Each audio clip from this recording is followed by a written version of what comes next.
33 পৃষ্ঠার যে চুক্তি, সেই চুক্তি বাংলাদেশের জন্য একটি ভয়াবহ চুক্তি। বাংলাদেশকে তারা ঘাঁটি হিসাবে ব্যবহার করে।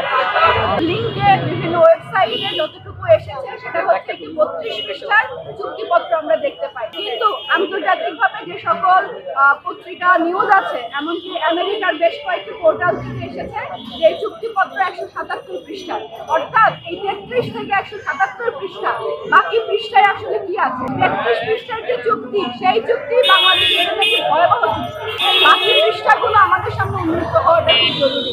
আমরা এই 32-33 পৃষ্ঠাতে আমরা বন্দরের বিষয়গুলো দেখি না, কিন্তু তাদের সেই আন্তর্জাতিক পত্রিকা, আমেরিকার পত্রিকাতে বন্দরে 4টা বন্দরে আমেরিকার হচ্ছে নিয়ন্ত্রণ করার তারা চিন্তা কথা বলছে।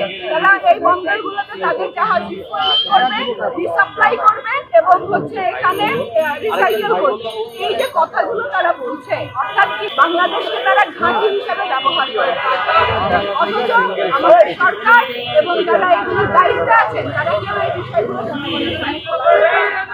আমরা আশঙ্কিত, আমরা আতঙ্কিত। আজকে ইরানের যে পরিস্থিতি, মধ্যপ্রাচ্যে ঘাঁটি করে তারা মধ্যপ্রাচ্যকে পুরো নিয়ন্ত্রণ করছে, দখল করছে, যুদ্ধ চালাচ্ছে। বাংলাদেশকেও তারা দক্ষিণ এশিয়ার ঘাঁটিতে তারা একদিকে চীনকে আর একদিকে ভারতকে মোকাবেলা করার জন্য বাংলাদেশকে ব্যবহার করতে চায়। বাংলাদেশের জনগণ কোনো দেশের ঘাঁটি হিসেবে ব্যবহার হতে চায় না। জনগণকে জিম্মি করে সরকার এখানে নিয়ে যাওয়ার চেষ্টা করছে। আমরা জনগণের প্রতি এর বিরুদ্ধে তীব্র আন্দোলন করে